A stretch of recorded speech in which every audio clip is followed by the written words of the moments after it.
my biggest question about Epstein is still, was he associated with any intel agencies? I'm mostly talking about off the books at this point. I think it's been fairly clearly established that he probably wasn't on the payroll of the CIA or the Mossad, but it does seem like he did off the books liaising. He was a liaison for some of these really shady deals. Oh, you're shaking your head. I'm so interested in what you're about to say. I do not believe. I mean, we invented that in the modern era. That's what we did to the Nazis. All of a sudden, we're like, you know what? We're beyond that. That's what we did. You can't tell me that guy in that powerful of a position, meeting with that many world leaders, et cetera, nobody thought, there was no intelligence agency that thought, you know what? Hey, Jeff, we've been looking into you and you got some problems here. Why don't you help us out on a few things? I'm not saying they created him, but it would not shock me at all to know Mossad, England, Australia, America. We all knew. Yeah. It would not shock me in the least that was, because that's unfortunately ends justify the means. We'll do that kind of stuff instead of Right, and that arresting is the MO, as you mentioned, from the origin of the intel agencies in our country. Yep. By the way, I was not saying he wasn't associated. I was saying the I know. accusation were very black and white at the beginning, that he was an employee, an agent being run by these places. I think it was probably the paper trail is a little thinner than that. Yeah. But there is evidence that he served as a broker, in a sense, between Of course. some of these intel agencies. I do think there was a couple of interesting tidbits about that pointed to that in these files, and his communications, obviously, with the former Prime Minister of Israel, Ehud Barak, when there's an email where he was like, do you want to make a statement clarifying that, not Mossad? And Barak goes, who? You or me? And Epstein just kind of laughs and says me. And I'm like, okay, are we going to look at that? Because that seems like a significant interaction. Yeah. I again, what is, I want to be really careful, because people think that I'm excusing it or don't think I have a problem with any of this. I have a huge problem with this. Before any of this stuff was produced, and Kash Patel told me personally, I've seen it. I know it exists. I know right where it is. And on day number 1, I'm going in and I'm going to release it. I was very excited about that. And I thought we were going to see that. Well, we didn't see that. And then as it went on, I realized we're never going to see any of this. So I want to make sure that nobody thinks I'm excusing it. I think this is a massive, massive problem. We cannot heal our nation if we have these kind of predators roaming the hallways of power.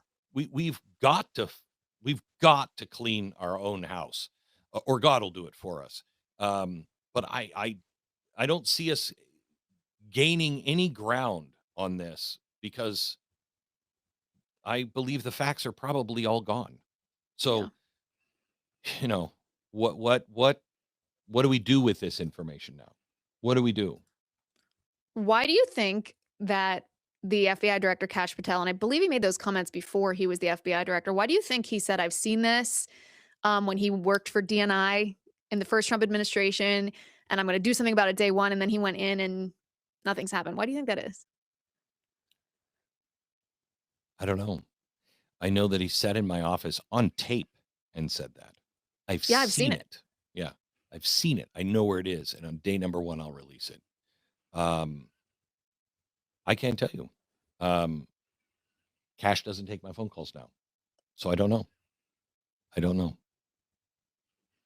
There's a couple of options. I mean, I think we've all thought about this.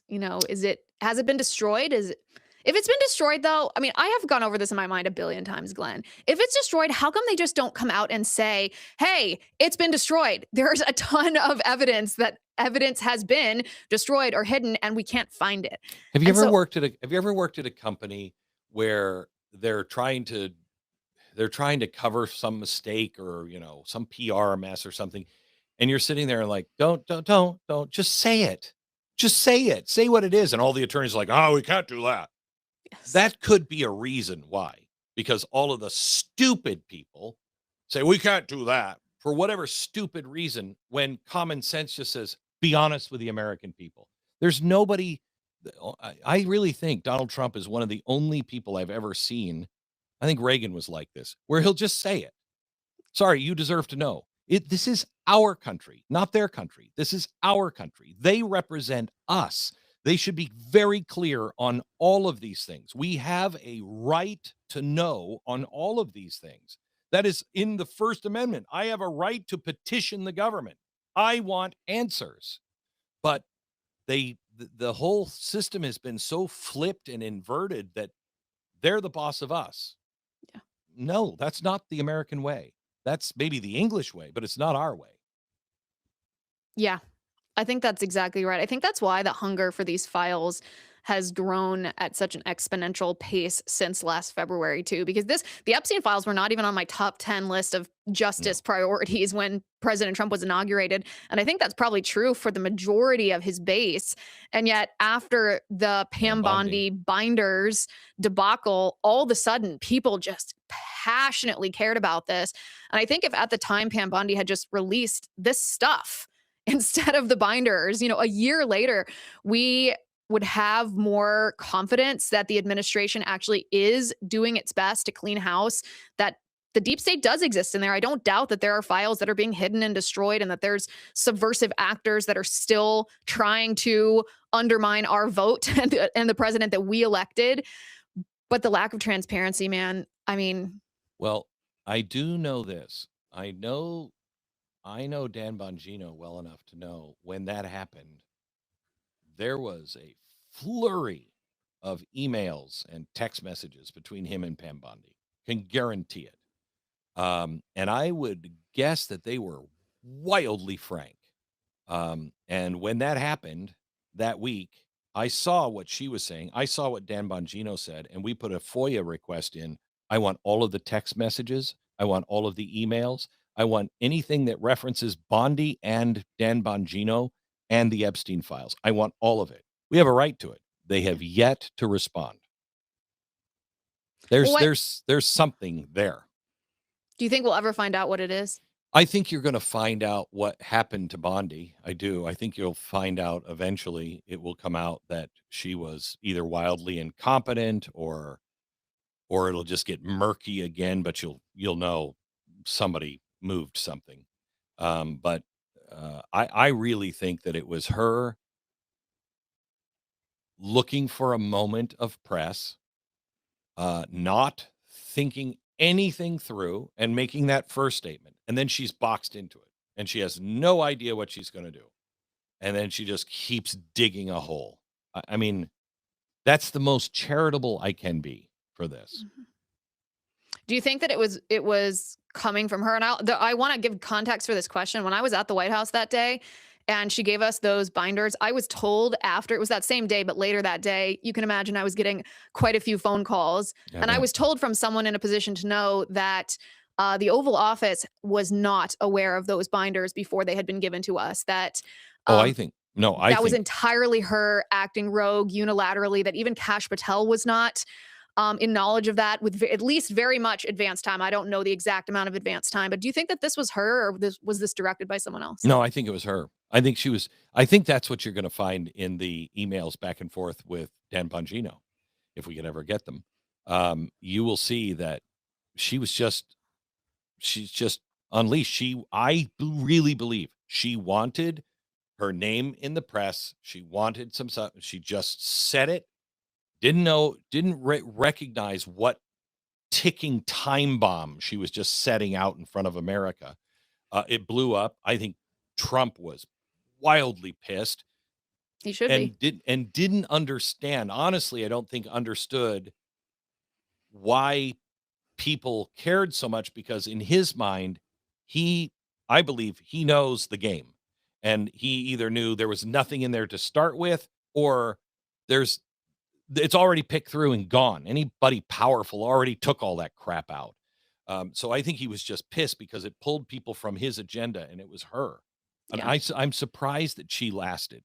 I'm surprised she's still there. That's Honestly, my biggest question. It's who's protecting her, because this is the other thing, and I know you have to go, and I've already kept you over your time, and I'm sorry, I'm not sorry. Mm. I just can't help it when you're talking about these things. I think that some of this could have been avoided Had Pam Bondi, the day she got in office, actually enacted the justice that we voted for, had she gone after, the FBI that had raided Project Veritas journalists, had she prosecuted Fauci, had she gone after Hunter Biden, had she gone after the Russiagate people and the Ukraine hoaxers and all of this other stuff, we would have had more confidence, but she used all of the capital. That's the difference between the two of us. You were right a long time before I was willing to say what you had already said, because I kept saying, I don't have all of the information. There could be other things. I'm going to wait a year before I pass judgment. And I would say, things from time to time like she needs to go, but didn't make a big deal out of it until recently. It was until the anniversary of him being sworn in. There's no excuse now. There's no excuse. Nothing takes you this long to present something big on any of the stuff that is a priority to the American people. Something's wrong. It's just wrong. Yeah. And it may be she's just the one glaring idiot in this administration, because there's no idiots in this administration. This is a genius group of people. She just doesn't fit. She just doesn't. She doesn't fit. I don't know why she's there. Yeah. At least still. Yeah. Well, we'll see. It's a new year. I think the president's going to make some domestic changes. I think so too. Glenn, I could talk to you all day, but I know you have to go. Thank you so much for being here today. Appreciate it. Thanks, Liz. Our movement is gaining ground. People around us are waking up. The mainstream media leftist narrative is cracking. At Blaze TV, we've built a home for some of the strongest, smartest voices in conservative media. When you subscribe to Blaze TV, you're not just watching content, you're supporting a movement. You're backing creators who think for themselves. It's everything that the networks won't show you, delivered on your terms on any device, anytime. And it starts at just $8 a month. BlazeTV.com/Liz, promo code Liz.